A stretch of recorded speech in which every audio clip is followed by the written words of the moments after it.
Si eres un nuevo oyente, te recomendaría que primero escuchases el audio Colapso económico de España 2017 y los 9 siguientes. Esos 10 audios son los realmente importantes. Como sabéis, los grandes rivales de Estados Unidos son Rusia, su rival militar, y China, su rival económico y pronto su rival militar también. Son sus rivales porque los banqueros internacionales no controlan sus bancos centrales, la emisión de sus monedas, en este caso los rublos y los yuanes, y eso al parecer es un problema. Hay otros países que se escapan al control de los banqueros internacionales, pero son pocos y no son ni poderosos ni influyentes. Básicamente son aquellos países a los que nuestros medios de comunicación tratan mal, los sospechosos habituales: Venezuela, Cuba, Serbia, Irán, Siria, Corea del Norte y alguno más, aunque últimamente se han incorporado a esa lista Erdogan en Turquía y Duterte en Filipinas. En todos estos países hay gobiernos autoritarios e incluso dictaduras, por lo que son gobiernos que nos caen antipáticos. De hecho, a mí también me desagradan los gobiernos autoritarios. A nadie en su sano juicio le gusta un gobierno autoritario.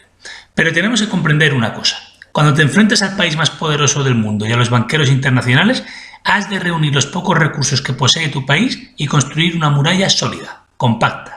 Y no puedes permitir divisiones ni disensiones internas, porque eso solo facilita la labor a los enemigos externos.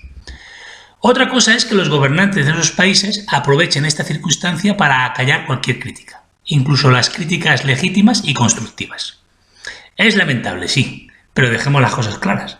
El principal culpable de esa situación es ese enemigo externo que no respeta la soberanía de esos países y los quiere someter, dándoles la excusa perfecta a esos dictadores para reprimir cualquier crítica, tanto la constructiva como la saboteadora. Para desgracia nuestra, los banqueros de Nueva York y Londres controlan el Banco Central Europeo, lo que demuestra que los europeos no somos los aliados de Estados Unidos, somos sus vasallos. Pero bueno, en realidad los propios ciudadanos norteamericanos también son vasallos de los banqueros. La razón por la que la sede del Banco Central Europeo está en Frankfurt y no en Nueva York es que eso ya sería demasiado descarado y surrealista. Una situación demasiado estúpida incluso para los tiempos tan estúpidos que nos ha tocado vivir. La importancia de controlar la emisión de moneda de un país queda patente en las declaraciones de varios miembros del linaje de los Rothschild, la familia más rica del mundo desde las guerras napoleónicas. Dame el control sobre el dinero de una nación y no me importará quién redacte sus leyes. Quien controla la emisión del dinero controla al gobierno. Me da igual qué marioneta esté sentada en el trono de Inglaterra y, por extensión, en la Casa Blanca. Desde la época de Napoleón financiamos a los dos bandos de cada guerra. Esto, por increíble que parezca, es totalmente cierto. Controlamos todos los bancos centrales del mundo. Supongo que esta frase fue pronunciada poco después de la Segunda Guerra Mundial, porque hoy en día no es así, lo que explica que estén tan nerviosos. Vaya joyitas los Rothschild estos. El gran enemigo histórico de los banqueros internacionales fue la corona española hasta que fue neutralizada al perder las colonias americanas. A partir de ese momento, Rusia se convirtió en el nuevo archienemigo de los banqueros internacionales. Ya hace más de 100 años, un Rothschild juró que no pararía hasta eliminar de la faz de la tierra la semilla de los zares. Palabras textuales. Dicho y hecho, tras la Revolución Rusa de 1917, el zar y todos sus familiares fueron fusilados, y mientras vivió Lenin, los banqueros de Londres controlaron Rusia desde la distancia. Sí, sé que lo que acabo de decir es muy polémico, e incluso resulta inverosímil y difamatorio para los comunistas de hoy en día. Estoy insinuando que Lenin era un agente de los banqueros internacionales al que se encargó la misión de liquidar al zar y su familia. No os deberíais sorprender tanto, estas cosas son habituales. Hasta los medios de comunicación han reconocido abiertamente que Osama Bin Laden fue un agente de la CIA en los años 80. Lo que no dicen es que fue un agente de la CIA hasta el final de su vida. La verdad es que yo no simpatizo mucho con los zares, pero aún simpatizo menos con los banqueros y sus agentes. ¿Cómo si no os explicáis que un don nadie como Lenin, que además medía 1,65 m, llegase tan alto? La Revolución Roja de 1917 fue la primera revolución de colores organizada por los globalistas. La bandera o estandarte de la recién creada Unión Soviética era de color rojo. ¿Creéis que es casualidad que el apellido Rothschild signifique escudo rojo? El emblema del recién creado Ejército Rojo era una estrella de 5 puntas de color rojo, y casualmente el emblema del ejército americano es una estrella de 5 puntas de color blanco.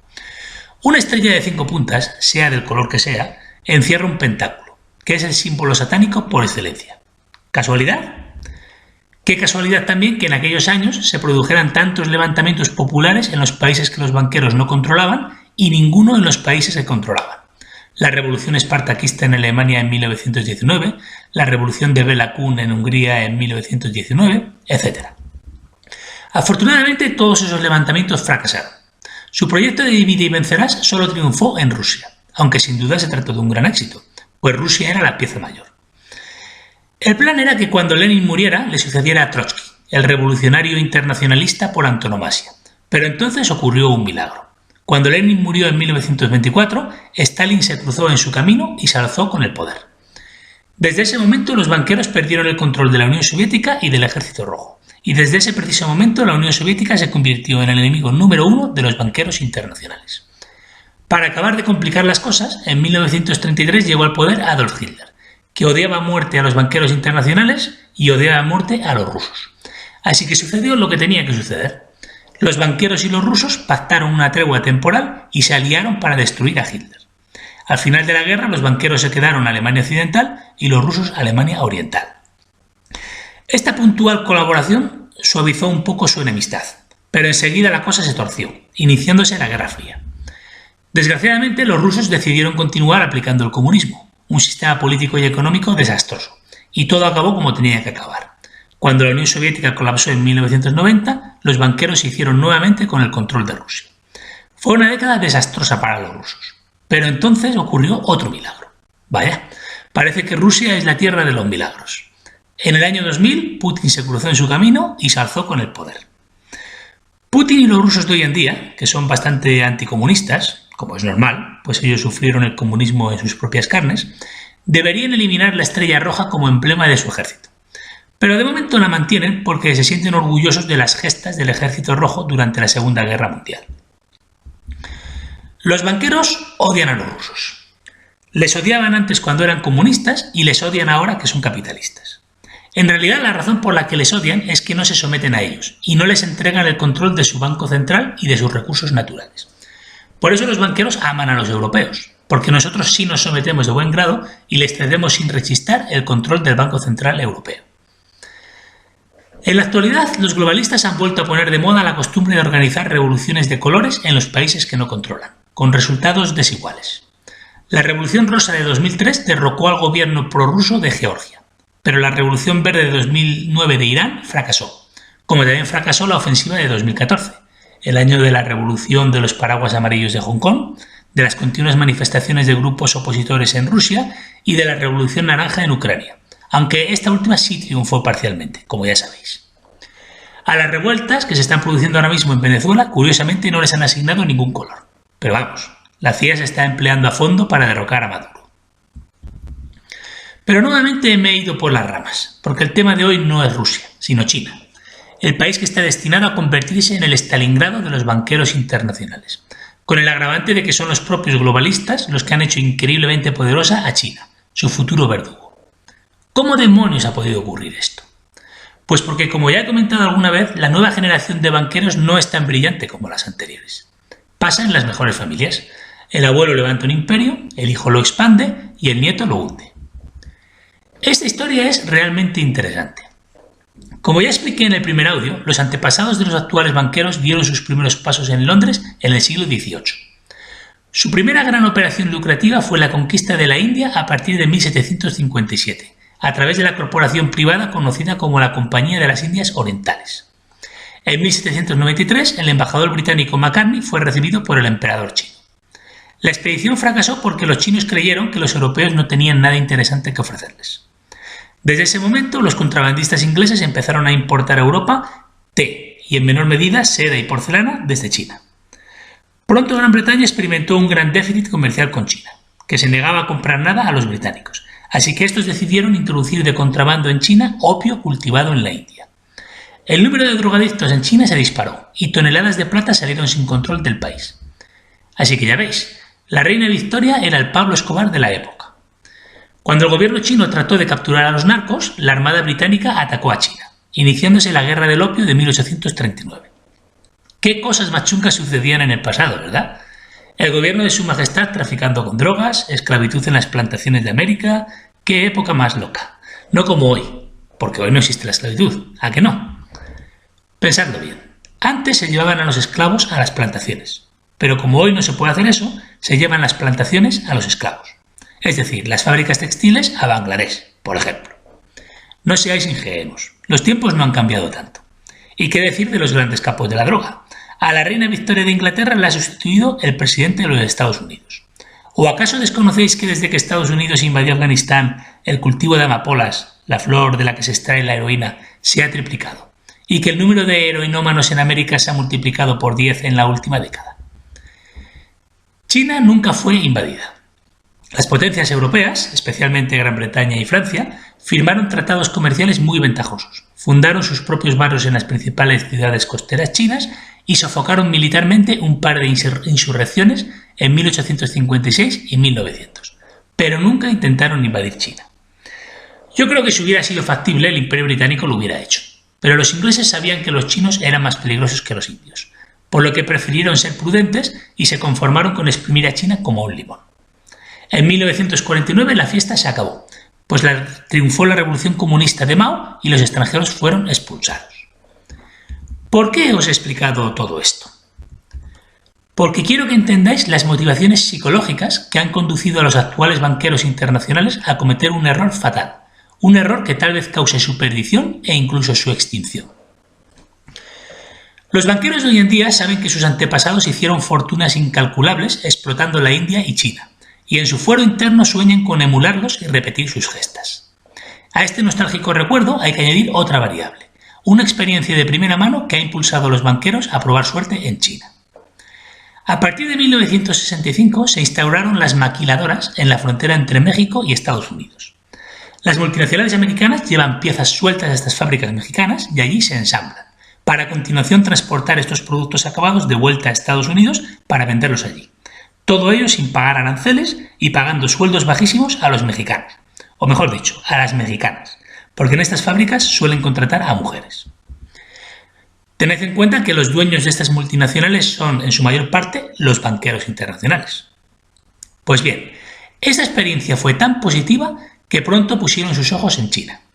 Si habían ganado tanto dinero en México, ¿cuánto podrían ganar en China? Un país con un mercado de 1.000 millones de personas en el que la gente estaría dispuesta a trabajar por todavía menos dinero que los mexicanos. Dicho y hecho. En 1972, el brazo derecho de David Rockefeller, Henry Kissinger, consiguió convencer a Mao para que permitiera las inversiones norteamericanas en China. Fue un proceso lento que empezó a despegar en serio en la década de los 80.